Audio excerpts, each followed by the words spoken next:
ఒక్క చుక్క కన్నీరుతో పాము విషానికి విరుగుడు కనిపెట్టారు దుబాయ్ సైంటిస్టులు. యుఏఈలోని సెంట్రల్ వెటనరీ రీసెర్చ్ ల్యాబొరేటరీ చేసిన ప్రయోగాల్లో ఒంటె కన్నీరు 26 రకాల భయంకరమైన సర్పాల విషానికి విరుగుడుగా పనిచేసింది. క్యామెల్ టియర్ లో ఉండే విభిన్నమైన యాంటీబాడీలు ఎంత ప్రమాదకరమైన విషం ప్రభావం నుంచైనా సరే రక్షిస్తాయట. నానో బాడీస్ అని పిలిచే యాంటీబాడీస్ చిన్నగా స్థిరంగా ఉండడంతో పాయిజన్ ఎఫెక్ట్ ని న్యూట్రలైజ్ చేయడంలో వేగంగా పనిచేస్తాయని పరిశోధన ఫలితాలు తెలియజేస్తున్నాయి. ఒంటె కన్నీరులో ఉండే యాంటీబాడీస్ కారణంగా అలర్జిక్ రియాక్షన్లు కూడా చాలా తక్కువగా ఉన్నాయట. ప్రస్తుతం గుర్రం యాంటీబాడీతో తయారు చేస్తున్న యాంటీ వెనమ్ మెడిసిన్స్ కొంతమందిలో అలర్జీ రియాక్షన్ కు దారితీస్తున్నాయి.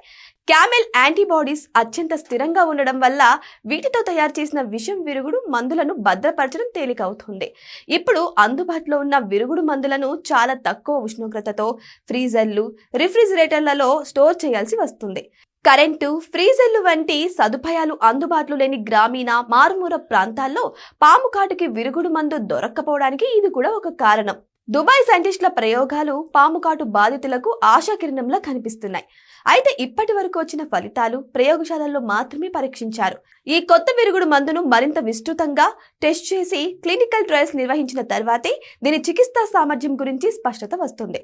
కొంచెం ఆలస్యమైన తక్కువ ధరలో అందరికీ అందుబాటులో ఉండే విషం విరుగుడు మందు మార్కెట్లోకి వస్తే ప్రతి సంవత్సరం వేల మంది ప్రాణాపాయం నుంచి తప్పించుకునే అవకాశం ఉంటుంది.